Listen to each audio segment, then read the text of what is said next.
دوستو یہ کہانی ایک ایسے نوجوان کی ہے جس کی ایک آنکھ کی بینائی بچپن میں ہی جا چکی تھی اور جس نے کبھی کسی اسکول یا مدرسے کی شکل تک نہیں دیکھی تھی، لیکن گوجرانوالا سے اٹھنے والے اس نوجوان کے ارادے اتنے مضبوط تھے کہ اس نے بکھری ہوئی طاقتوں کو ایک مٹھی میں قید کر لیا تھا۔ یہ کہانی ہے مہاراجہ رنجیت سنگھ کی، وہ شخص جس نے آدھی دنیا پر راج کرنے والے انگریزوں کو اپنے جیتے جی پنجاب کی طرف آنکھ اٹھا کر دیکھنے تک نہیں دیا تھا۔ دوستو، ویڈیو کو شروع کرنے سے پہلے میری آپ سے گزارش ہے کہ اگر آپ نے ابھی تک اس چینل کو سبسکرائب نہیں کیا تو کائنڈلی سبسکرائب کر لیں۔ یہ اس وقت کی بات ہے جب 18ویں سنچری کے آخر میں ہندوستان کا نقشہ تیزی سے بدل رہا تھا۔ ایک طرف صدیوں پرانی عظیم مغلیہ سلطنت اپنی آخری سانسیں لے رہی تھی، تو دوسری طرف انگریز آہستہ آہستہ پورے ملک کو نگل رہے تھے۔ سب سے برا حال پنجاب کا تھا، جہاں احمد شاہ ابدالی جیسے افغان حملہ آوروں نے لوٹ مار اور قتل و غارت کا بازار گرم کر رکھا تھا۔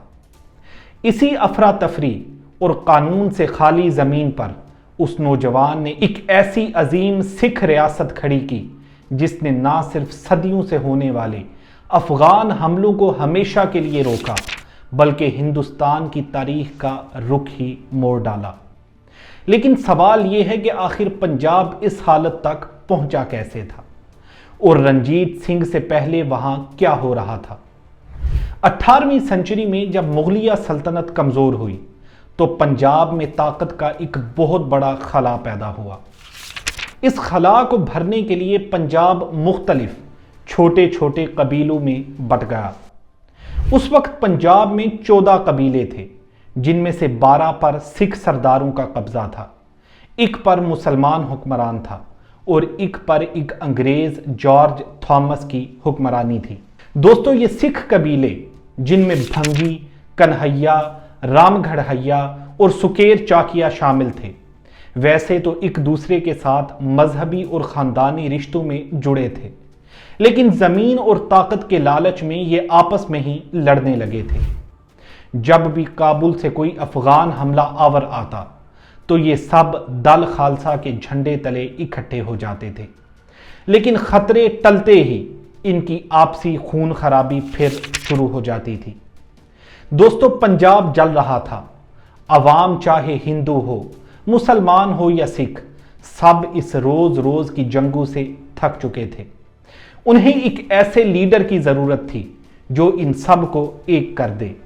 اسی افراتفری کے ماحول میں 13 نومبر 1780 کو گوجرانوالا کے سکیر چاکیا قبیلے کے سردار مہان سنگھ کے گھر ایک بیٹے نے جنم لیا۔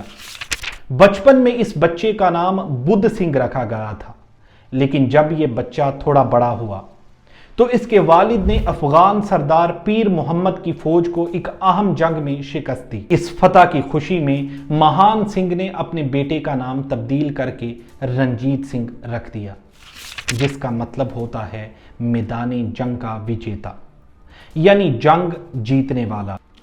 رنجیت سنگھ کی ابتدائی زندگی بہت مشکلوں سے بھری تھی۔ جب وہ صرف 12 سال کے تھے تو انہیں چیچک کی بیماری ہوئی، اور اس بیماری نے ان سے ایک آنکھ کی روشنی چھین لی تھی۔ انہوں نے کبھی اسکول یا مدرسہ نہیں دیکھا، انہیں صرف بنیادی طور پر تھوڑا بہت پڑھنا لکھنا سکھایا گیا تھا، لیکن ان کی اصلی تعلیم میدان جنگ میں ہوئی۔ وہ تلوار چلانے اور گھڑ سواری میں ماہر تھے۔ محض 12 سال کی عمر میں رنجیت سنگھ پر ایک اور پہاڑ ٹوٹا جب ان کے والد کا انتقال ہو گیا۔ ایک چھوٹے سے بچے کے کندھوں پر سکیر چاکیا قبیلے کی ذمہ داری آن پڑی تھی۔ دوستو، اس سفر میں ان کی ساس سدا کور نے ان کا بہت ساتھ دیا۔ سدا کور کنہیا قبیلے کی سردار تھیں اور ایک نہایت قابل اور دور اندیش خاتون تھیں۔ ان دونوں کے گٹھ جوڑ نے ایک ایسی سیاسی اور فوجی طاقت کو جنم دیا جس نے آہستہ آہستہ دوسرے چھوٹے قبیلوں کو اپنے زیر اثر لینا شروع کر دیا۔ لیکن رنجیت سنگھ کی زندگی اور پنجاب کی تاریخ کا سب سے بڑا ٹرننگ پوائنٹ 1799 میں آیا۔ دوستو، سوال یہ تھا کہ جب تک کوئی حکمران پنجاب کے دل یعنی لاہور پر قبضہ نہ کر لے، وہ پورے پنجاب کا راجا نہیں بن سکتا تھا۔ اس وقت لاہور پر بھنگی قبیلے کے 3 سرداروں چیت سنگھ، موہر سنگھ اور صاحب سنگھ کی حکومت تھی۔ ان کا نظام اتنا کمزور اور ظالمانہ تھا کہ عوام ان سے بیزار ہو چکی تھی۔ جب افغان حکمران شاہ زمان نے پنجاب پر حملہ کیا تو یہ تینوں سردار شہر اور عوام کو لاوارث چھوڑ کر پہاڑیوں میں بھاگ گئے۔ شہر کے معزز لوگ، جن میں مسلمان، ہندو اور سکھ سب شامل تھے، اس بزدلی اور بد انتظامی سے تنگ آ چکے تھے۔ ایسے میں لاہور کے امیر اور معزز مسلمانوں، جن میں میاں مقام دین اور محمد طاہر شامل تھے، انہوں نے رنجیت سنگھ کو ایک تاریخی خط لکھا۔ انہوں نے رنجیت سنگھ کو دعوت دی کہ وہ آ کر لاہور پر قبضہ کر لیں اور عوام کو اس عذاب سے نجات دلائیں۔ یہ ایک اہم تاریخی حقیقت ہے کہ رنجیت سنگھ نے لاہور کو صرف اپنی تلوار کے زور پر فتح نہیں کیا، بلکہ انہیں وہاں کے لوگوں نے خود بلایا تھا۔ 7 جولائی 1799 کو صرف 19 سال کی عمر میں رنجیت سنگھ نے لوہاری گیٹ کے راستے لاہور میں داخلہ لیا۔ یہ قبضہ تقریباً بغیر کسی خون خرابے کے مکمل ہوا۔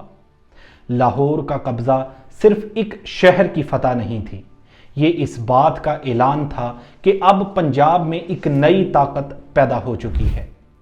دوستو، دلچسپ بات یہ ہے کہ لاہور میں قدم رکھنے کے بعد رنجیت سنگھ نے جو سب سے پہلا کام کیا، ان میں بادشاہی مسجد کا دورہ شامل تھا۔ اس عمل نے شہر کی اکثریتی آبادی جو کہ مسلمان تھی، انہیں پیغام دیا کہ نیا حکمران ان کے ساتھ عزت سے پیش آئے گا۔ لیکن لاہور پر قبضہ کرنے کے بعد رنجیت سنگھ کو ایک بہت اہم مسئلہ درپیش تھا۔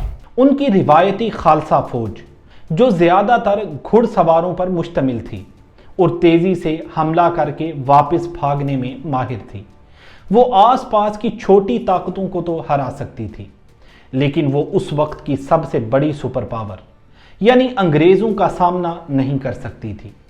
انگریزوں کی فوج طاقت میں بہت آگے تھی۔ دوستو، رنجیت سنگھ نے فیصلہ کیا کہ انہیں اپنی فوج کو بالکل انگریزوں کی طرح جدید بنانا ہوگا۔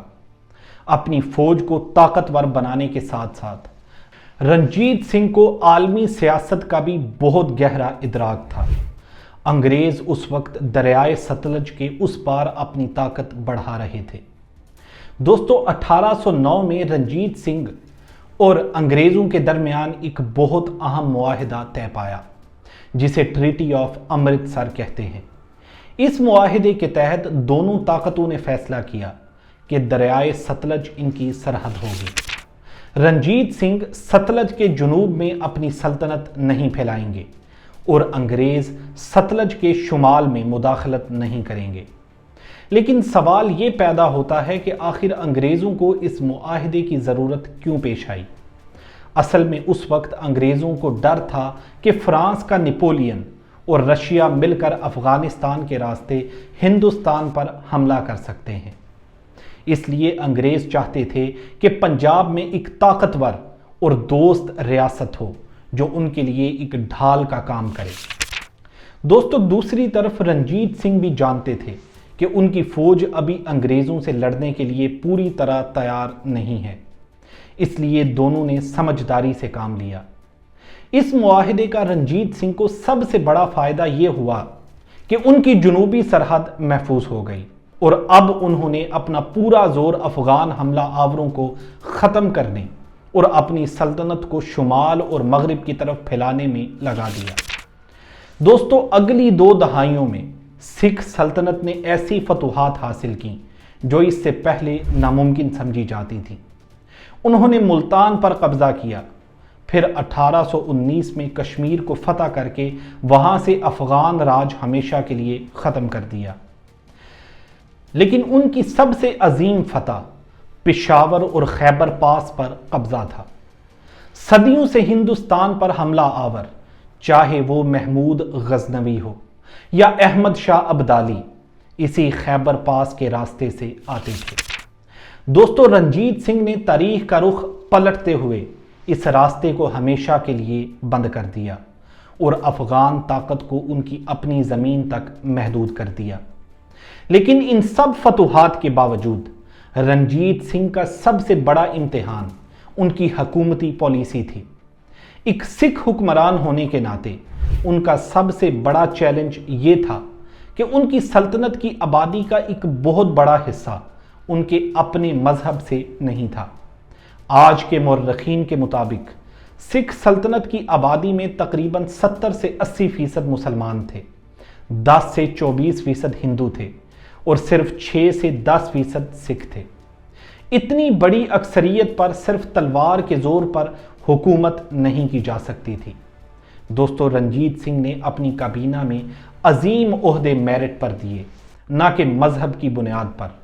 ان کے وزیر خارجہ فقیر عزیز الدین تھے، جو ایک مسلمان تھے اور مہاراجہ کے سب سے قریبی اور اعتماد والے مشیر تھے۔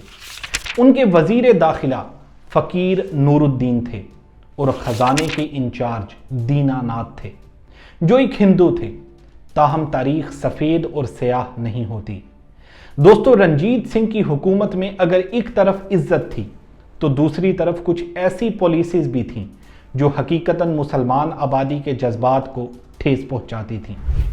سکھ سلطنت کی پالیسی کے مطابق گائے کو ذبح کرنا ایک سنگین جرم تھا، جس کی سزا سیدھا موت تھی۔ یہ قانون سکھ اور ہندو آبادی کے جذبات کی حفاظت کے لیے بنایا گیا تھا، لیکن اس سے مسلمانوں پر سخت پابندیاں عائد تھیں۔ لیکن اسی مہاراجہ نے مسلمانوں کی عبادت گاہوں کے لیے پیسہ بھی دیا۔ ان کی 2 مسلمان بیویاں تھیں، مورن سرکار اور گل بیگم۔ مہاراجہ نے اپنی بیویوں کے کہنے پر لاہور میں مسجدیں تعمیر کروائیں، جن میں مائی مورن مسجد آج بھی پاپڑ منڈی کے قریب قائم ہے۔ دوستو، اپنے عروج پر سکھ سلطنت کی سرحدیں شمال میں تبت اور گلگت سے لے کر جنوب میں سندھ کے صحراؤں تک اور مغرب میں خیبر پاس سے لے کر مشرق میں دریائے ستلج تک پھیل چکی تھیں۔ یہ ایک انتہائی امیر اور پھلتی پھولتی ریاست تھی، لیکن ہر عروج کا ایک زوال ہوتا ہے، اور سکھ ایمپائر کی تباہی کا بیج خود اس کے نظام میں بویا جا چکا تھا۔ سکھ سلطنت کا سب سے بڑا مسئلہ تھا کہ یہ پورا نظام کسی پراپر آئین پر قائم نہیں تھا، بلکہ صرف اور صرف مہاراجہ رنجیت سنگھ کی ذاتی کشش، ان کے دبدبے اور ان کی ذہانت پر کھڑا تھا۔ 27 جون 1839 کو جب رنجیت سنگھ کا انتقال ہوا تو اچانک پورا پنجاب لاوارث ہو گیا۔ ان کی وفات کے بعد تخت کی جنگ شروع ہوئی۔ اس نے سلطنت کی جڑیں ہلا دی۔ رنجیت سنگھ کے بعد ان کے سب سے بڑے بیٹے کھڑک سنگھ کو تخت پر بٹھایا گیا، لیکن وہ ایک انتہائی کمزور حکمران ثابت ہوئے۔ کھڑک سنگھ کے بیٹے نو نہال سنگھ میں اپنے دادا رنجیت سنگھ جیسی صلاحیتیں نظر آتی تھیں، لیکن ان کی تقدیر نے ان کا ساتھ نہیں دیا۔ اپنے والد کھڑک سنگھ کی آخری رسومات سے واپسی پر حضوری باغ کے قریب دروازے کی چھت ان کے اوپر گر گئی اور ان کی وفات ہو گئی۔ اس حادثے کو اکثر وزیر دھیان سنگھ ڈوگرا کی سازش سمجھتے تھے۔ دوستو، رنجیت سنگھ کے دربار میں موجود ڈوگرا بھائیوں دھیان سنگھ اور گلاب سنگھ نے اس افراتفری کا بھرپور فائدہ اٹھایا۔ لاہور دربار سازشوں اور شہزادوں کے لگاتار قتل کا مرکز بن گیا۔ خالصہ فوج، جسے رنجیت سنگھ نے انتہائی محنت سے بنایا تھا، اب بے قابو ہو چکی تھی اور اس نے ریاست کے معاملات میں سیدھا دخل دینا شروع کر دیا تھا۔ دریائے ستلج کے اس پار بیٹھی انگریز سرکار اس پورے تماشے کو دیکھ رہی تھی اور موقع کے انتظار میں تھی۔ آخر کار رنجیت سنگھ کی موت کے 6 سال بعد سکھ سلطنت اور انگریزوں کے درمیان پہلی جنگ ہوئی۔ خالصہ فوج انتہائی بہادری سے لڑی اور ایک وقت پر انگریز ہارنے کے بالکل قریب تھے، لیکن خالصہ فوج کے اپنے ہی کمانڈرز تیج سنگھ اور لال سنگھ کی غداری